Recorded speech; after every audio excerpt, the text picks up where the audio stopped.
જય શ્રી કૃષ્ણ। 2 વાટકી લોટ લેશું।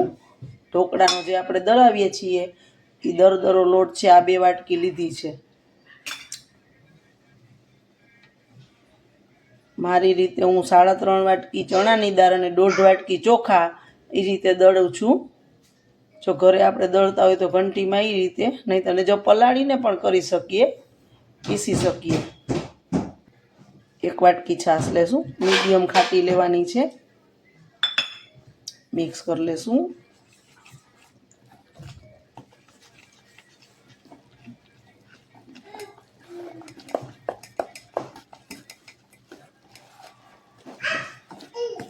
હવે થોડું ગરમ પાણી લેશું। જે વાટકીથી આપણે છાશ લીધી છે એનાથી જ અડધી વાટકી ગરમ પાણી લેશું। મિક્સ કરી લેશું। કરી દીધું છે મિક્સ। હવે આને ઢાંકી અને 5 થી 6 કલાક રેસ્ટ આપશું આથો હલાવવા માટે।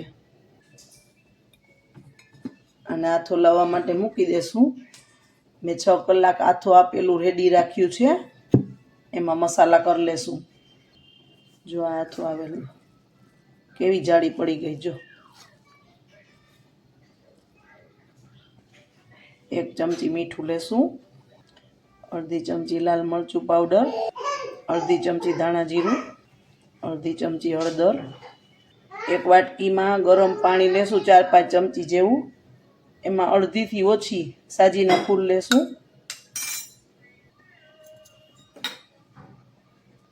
અને તેલ લેશું 2 ચમચી।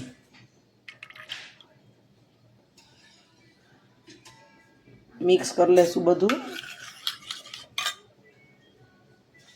હવે આ દૂધિયું જે આપણે રેડી કર્યું છે એ આમાં નાખી દેશું ને બધું સરખું મિક્સ કરી લેશું।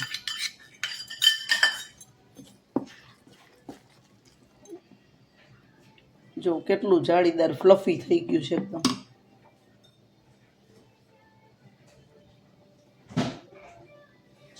એક નંગ મરચું ઝીણું સુધારેલું છે નાખી દેશું। ધીમા ગેસે તેલ રાખ્યું છે, પહેલાં એકવાર ગરમ સરખું કરી લેવાનું છે। અને હવે ઘારેવડા ઉતારી લેશું।